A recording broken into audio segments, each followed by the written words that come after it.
आज मैं डॉक्टर मुरारी लाल के चिकित्सालय में मौजूद हूँ और आपको बता दें कि हमारे दाहिनी साइड में सामने की तरफ टीबी के मरीजों के लिए एक वेटिंग रूम बन रहा है और प्रमुख अधीक्षक एसके सिंह जी जब से यहाँ आए हुए हैं तब से 2023 में शायद उन्होंने यहाँ ज्वाइन किया था, जैसी मुझे जानकारी मिली है।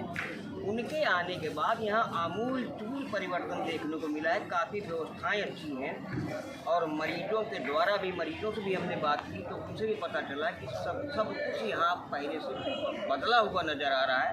अगर हम साफ़ सफाई की बात करें तो सारे वार्डों में बहुत अच्छी तरह से सफाई है।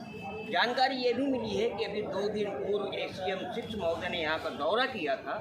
अधीक्षक महोदय एसके सिंह जी ने उनके सामने अपनी एक समस्या रखी थी कि एक उन्होंने वार्ड बनवाया हुआ है जो 22 बेड का है और फुल्ली जो है वो एयर कंडीशन है, उसमें सिर्फ खुल इसलिए नहीं पा रहा है वार्ड क्योंकि वहाँ कर्मचारियों की कमी है।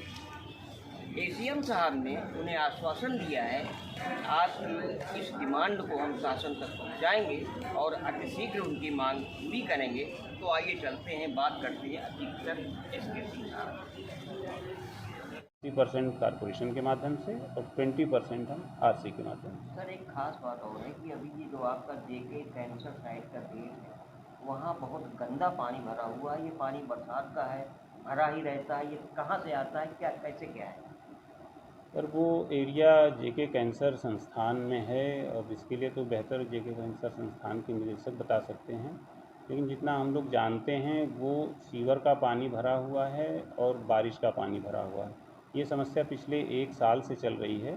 बीच में सीवर लाइन को डाइवर्ट करके दूसरी तरफ से निकाला गया था, लेकिन जो सीवर लाइन चोक है उसको अभी तक खोला नहीं गया या ठीक नहीं किया गया है, जिसकी वजह से बारिश होने पर हर 2-3 दिन में खूब बारिश हो जा रही है तो वो जल जमाव बना हुआ है।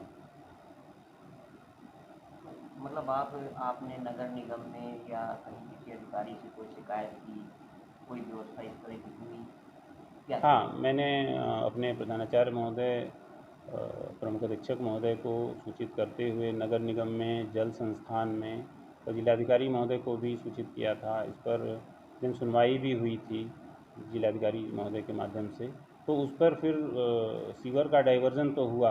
अब सुनने में ऐसा आता है कि इसमें जीटी नर्सिंग होम और रहमान हाउस के लोगों का भी पानी आता है, जिसकी वजह से ये समस्या बनी रहती है। उनका पानी तो निकल जाता है, यहाँ आके वाटर लॉगिंग हो जाती है। सर आप 2022 या 23 में संभवतः, अगर मुझे कुछ ऐसा याद आ रहा है, आए थे तब से अस्पताल में व्यवस्थाओं में काफ़ी परिवर्तन दिख रहा है। काफ़ी अच्छे वार्ड भी दिख रहे हैं, साफ़ सफाई भी दिख रही है। इसको लेकर आप क्या कहेंगे? नहीं, देखिए राजकीय चिकित्सालय है, टीबी के रोगी और सांस के रोगी होते हैं तो यहाँ साफ़ सफाई का विशेष ध्यान रखा जाता है। पहले भी साफ़ सफाई रही है और जब से मैं यहाँ आया हूँ पिछले 2023 में जुलाई में, तो हमने देखा जो हमसे बन पड़ा वो चीज़ हमने करने का प्रयास किया है। अगर लगता है कि कुछ काम अच्छा हो रहा है तो ये अच्छी बात है, इसको हम और आगे प्रयास करेंगे कि और बेहतर कर पाएँ। यहाँ पे हमने पेशेंट का वेटिंग एरिया बनवाया, क्लोज वेटिंग एरिया, क्योंकि बरसात में, जाड़े में, गर्मी में दिक्कत होती थी। अभी टीबी के मरीजों के लिए अलग से एक वेटिंग एरिया बन रहा है, अगर आपने देखा होगा कॉर्नर पे, वो बन जाएगा तो टीबी के मरीज या उनके अटेंडेंट अलग होंगे।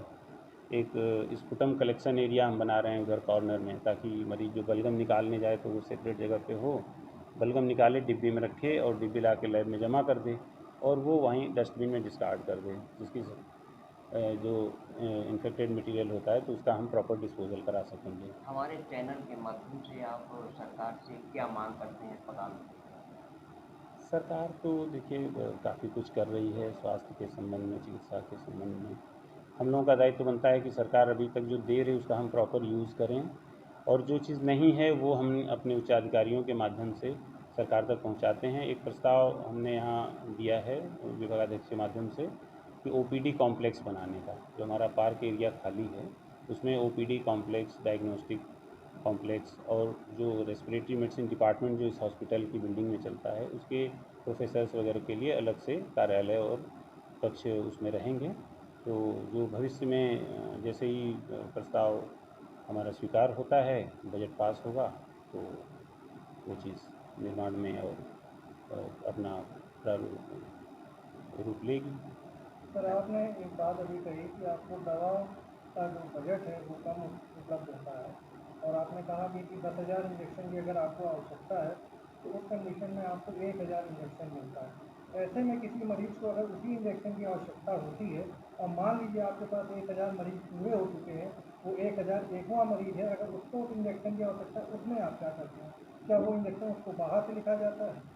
नहीं, उसके लिए हम इसीलिए जब दवा हम मंगाते हैं और हमें कम मात्रा में मिलती है तो फिर हम जल्दी ही दवा हमारे स्टॉक में रहते हुए हम प्रयास करते रहते हैं, क्योंकि हमारा बजट जो है वो सब पहले ही चला जाता है पूरा कॉरपोरेशन को एडवांस में। तो हम बार बार अपनी डिमांड लगाते रहते हैं कि जैसे ही उनके पास स्टॉक आए हमको वो दें, और वो देते भी हैं, लेकिन चूँकि पूरे ज़िले को देना है उनको, तो उनके पास जो स्टॉक आता है वो कम होता होगा, तभी हमें हमारी डिमांड के हिसाब से कम दे पाते हैं। तो हमें बार बार मांगना पड़ता है, उस पर अनावश्यक गाड़ी वगैरह का और मजदूरी वगैरह का खर्च भी आता है, जिसको किसी तरह मैनेज किया जाता है।